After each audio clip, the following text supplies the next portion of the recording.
Thrissur city police commissioner ഉൾപ്പെടെ 25ഓളം police ഉദ്യോഗസ്ഥർ ചിത്രത്തിൽ അഭിനയിച്ചിട്ടുണ്ട്. തൃശൂർ ടൗണിൽ ഓട്ടോറിക്ഷ ഡ്രൈവറായ ജോബി ചുവന്നമണ്ണാണ് ചിത്രം സംവിധാനം ചെയ്തിരിക്കുന്നത്. സിനിമയുടെ പ്രദർശനം ക്ഷണിക്കപ്പെട്ട സദസ്സിൽ ഇന്നലെ തുടക്കം കുറിച്ചു.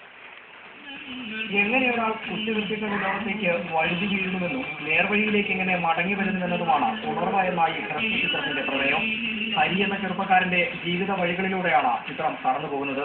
ഇയാൾ കുറ്റകൃത്യങ്ങളുടെ ലോകത്തേക്ക് യാദൃച്ഛികമായി എത്തിപ്പെടുന്നതും ഒരു തികഞ്ഞ കുറ്റവാളിയായി മാറുന്നതും പിന്നീട് മാനസാന്തരപ്പെട്ട് നേർവഴിയിലേക്ക് മടങ്ങി വരുന്നതുമാണ് ചിത്രം പറയുന്നത്.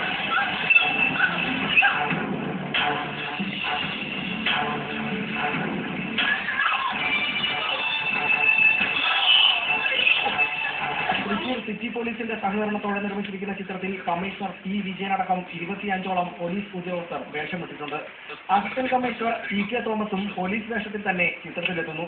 സമൂഹത്തിൽ വർദ്ധിച്ചു വരുന്ന കുറ്റകൃത്യങ്ങൾക്കെതിരായ ബോധവൽക്കരണത്തിന്റെ ഭാഗമായാണ് ചിത്രത്തിന് തൃശൂർ പോലീസ് പിന്തുണ നൽകിയത്. കുറ്റകൃത്യം സംഭവിച്ചു കഴിഞ്ഞാൽ അത് പിടിക്കുന്നതിന് കേരള പോലീസ് വളരെയധികം സ്മാർട്ടായിട്ടുള്ള വർക്ക് ചെയ്തുകൊണ്ടിരിക്കും. ഇവിടെ നടക്കുന്ന കേസുകളെല്ലാം തന്നെ ഞങ്ങൾ ഒരു ടാർഗറ്റ് പോലെ 24 മണിക്കൂറിനുള്ളിൽ ഡിറ്റക്ട് ചെയ്യുക എന്നുള്ളത്, അല്ലെങ്കിൽ 10 മണിക്കൂറിനുള്ളിൽ 5 മണിക്കൂർ. പക്ഷെ ഡിറ്റക്ഷനെ കൊണ്ട് മാത്രം ഒരു ജീവൻ നഷ്ടപ്പെട്ടാലും നമുക്ക് എത്തിച്ചിട്ടില്ല.